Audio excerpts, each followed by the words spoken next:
Hi everyone, as promised, here is my video with a review of waterproof MP3 players. Do they actually work? Is it working for me? And that's what this video is all about. So some of you know that I'm getting back in the water again in the first time, and well, seriously in the first time in just about over 2 decades now.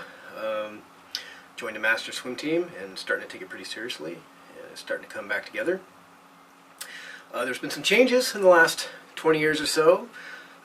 There's new swimsuits. Some of the flip turns have changed. The backstroke flip turn has changed a lot. Goggles have changed. Some of the rules have changed. And also some of the technology has changed, and that's what I'm most excited about. Back in the day, one of my ultimate dreams was to be able to listen to music while swimming. Being a long distance swimmer, it would have come in very handy. I'm sure my other swimmers can agree that it gets kind of lonely and quiet out there doing laps, and we start to play songs in our heads, and I'm sure we all have our favorites that we used to play in our head as we would swim, but it's not quite the same as listening to music live.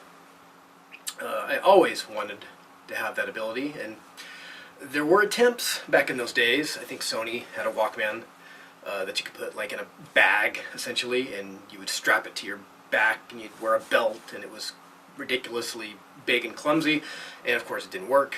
I think there were some other attempts, but it just didn't really pan out. But things have changed, and as I've been getting back into the sport, I've been seeing little ads here and there about waterproof MP3 players that actually work. I was a little skeptical, but I've done some research, and 3 models that caught my eye. There's the Speedo Aquabeat, which I almost got.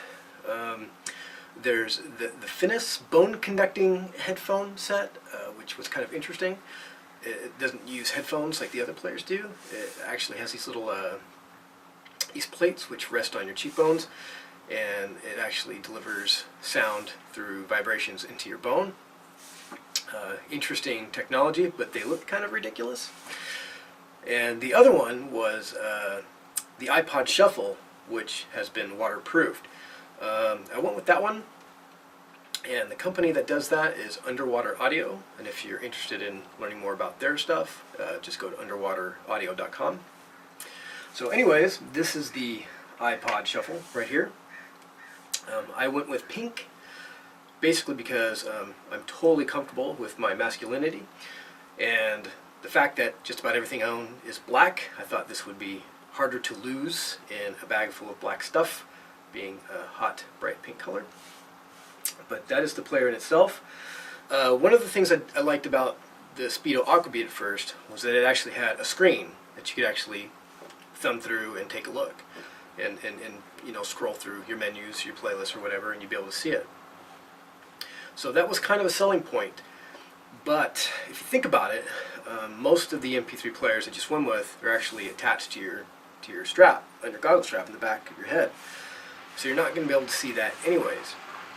But with the iPod Shuffle, it has a voice command feature, a voiceover feature. So as you're scrolling through your playlist, it'll actually tell you what playlist you're at, and etc., what song, and which kind of, if you think about it, works better than actually being able to see.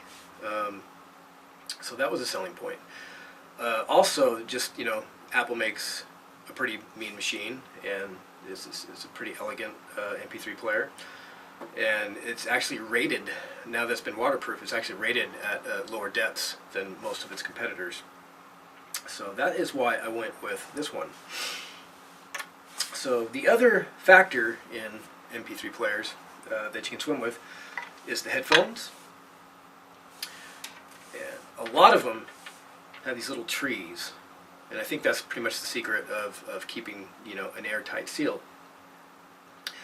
So my first attempt at trying these out, I actually just worked out with them running, you know, to see if it would pass the sweat test, and it did with flying colors. It worked great.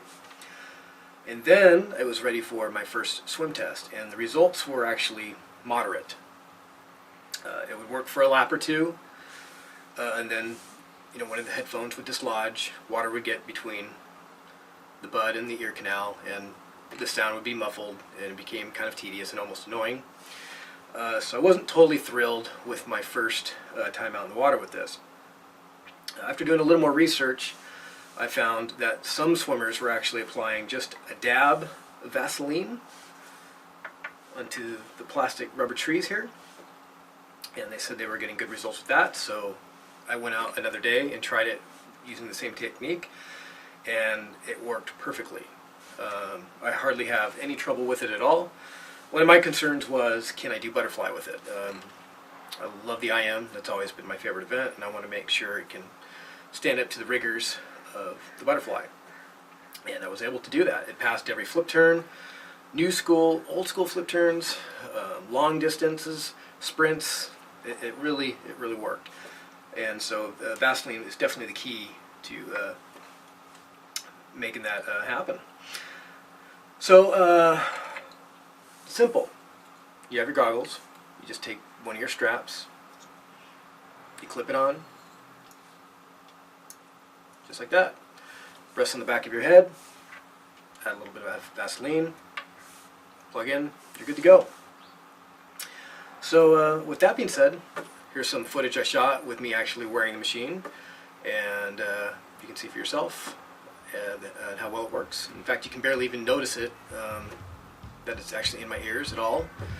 And so far it's been a lot of fun. I look forward to other comments or experiences that other swimmers are having with devices like this. And with that, I'll see you in the water.